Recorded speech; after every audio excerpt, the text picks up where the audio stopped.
Hello and welcome to Calculus 2 here at Cañada College. My name is Lapuz. In this video we'll look at checkpoint 6.16 coming from 6.4, section 6.4. It says to find a binomial series for the function f of x is equal to 1 divided by 1 plus x to the second power. And with that we will use the definition of the binomial series, which is given by this formula: 1 plus x all raised to the r power is equal to the series as n goes from 0 to infinity of r choose n. So this is some special choose problem or formula times x to the n. And so they spelled it out for us here. It's going to be 1 plus r times x plus r times r minus 1 divided by 2 factorial times x squared plus all the way up to however many terms we need. And this is good for, converges for x, absolute value of x less than 1.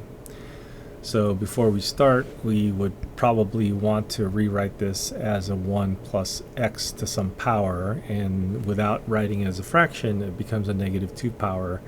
And here now you are able to identify your r, your power. So that is negative 2. So r is equal to negative 2 in our scenario. Now we want to write this out using this formula, and therefore we will have your f of x function, which is going to equal to, let's write it in our rewritten version, 1 plus x to the negative 2, and then jump into this formula. So let's spell it out here. We're going to get 1 plus r, which is negative 2 times x, plus r, which is negative 2, and then r minus 1, negative 3, all divided by 2 factorial times x squared. Now our third term is going to be the r, and then r minus 1, and r minus 1 is going to be negative 2 minus 1, negative 3, which is what we had before, and then we have r minus 2, which is going to be negative 4. All divided by 3 factorial, and this is going to be multiplied by x to the third. Just for good measure, maybe we'll do one more. We have r minus 1, r minus 2, and r minus 3. This is going to be negative 5. And we are going with 4 factorial, and then times x to the 4th power. Alright, so we'll put dot dot dot with the hopes of trying to simplify this and find some sort of a pattern. Okay, so we have 1, and now we have a negative. This is a 2x. Now we have 2 times 3, and then this is divided by 2. So normally I wouldn't want to cancel things out just when I'm finding a pattern, but if I look at the next couple of terms, I have 2 times 3 times 4, and this is 3 times 2 times 1, 3 factorial. The next one is 2 times 3 times 4 times 5. Here I have 4, in the denominator I have 4 times 3 times 2 times 1. So it looks like there's going to be some things that are going to cancel, and so I will be eager to work out the canceling. So we have a negative 2 times negative 3, that's a positive, and then there's 2 factorial here. I can take out one of the 2's and I would just have a negative 3. Oops, the negative was already disappeared, so I'll have just a positive 3, and then I have x squared. Alright, now I have 3 negatives that will eventually become a negative. I have 2 times 3, I have 3 times 2 times 1, so these would cancel. Maybe I do this in a slightly different color.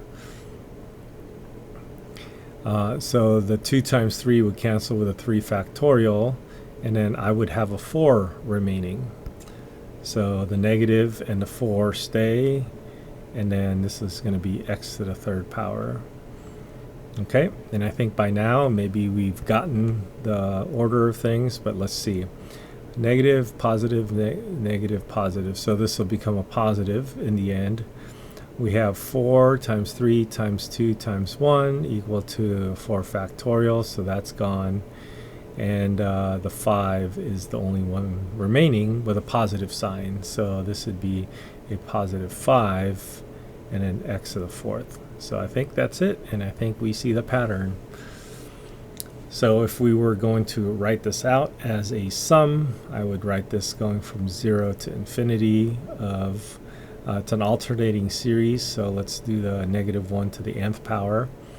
And then I just look at the coefficients, 1, 2, 3, 4, and the power. So the power is really what we want to match it up to. And we normally want to write x to the n, and when n is equal to 0, there's no x there, so that's just the 1 here, etc.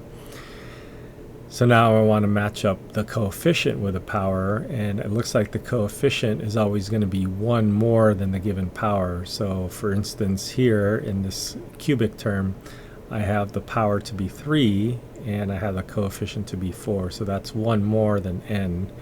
So I think if I choose n plus 1 there, I will get that 1 more plus n business. Okay, and this is going to be good for x less, the absolute value of x less than 1. So that's it. That is our series and our binomial series. And I hope that helps. Good luck.